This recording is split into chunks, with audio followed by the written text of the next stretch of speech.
En marge de la mise en service du réseau électrique de Mosaka, le président de la République a eu une série d'entretiens avec les forces vives du département du Congo-Ubangi, échanges axés sur les problèmes qui minent ce jeune département où tout est à bâtir.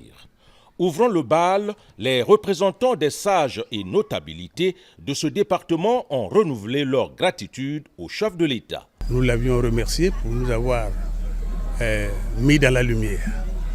C'est pour la première fois que les parties riveraines de Mosaka puissent avoir une lumière stable. Même son de cloche pour les sages de Mosaka qui n'ont pas tari d'éloges envers le président Denis Sassou Nguesso pour son engagement d'électrifier la commune urbaine de Mosaka. Hier dans l'obscurité, aujourd'hui nous sommes dans la lumière et nous croyons qu'il s'est passé quelque chose d'extraordinaire.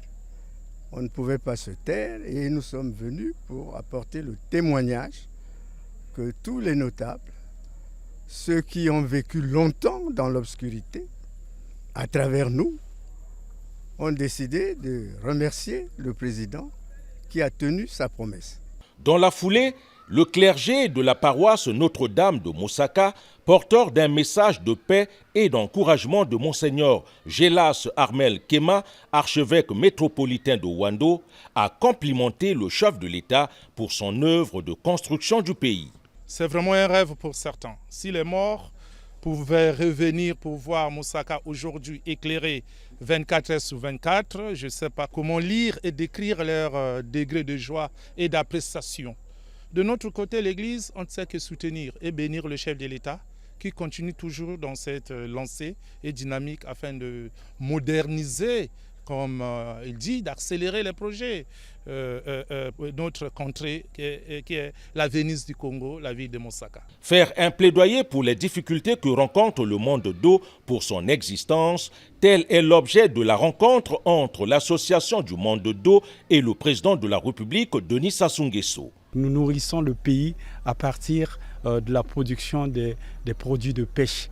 Et donc, aujourd'hui, oui, nous allons changer notre modèle, certainement de production. Nous allons contribuer à notre manière au développement économique de ce pays. Et le président de la République a été très sensible à notre message. Il a aussi prodigué pas mal de conseils. Je vous avoue qu'on sort de là très satisfait.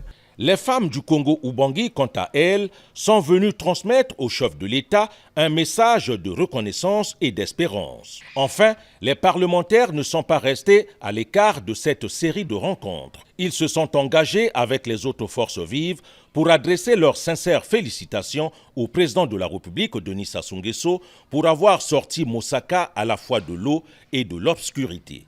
Au terme de ces audiences, ces forces vives du Congo-Ubangi ont gratifié le président Denis Sassou Nguesso des produits de leur terroir.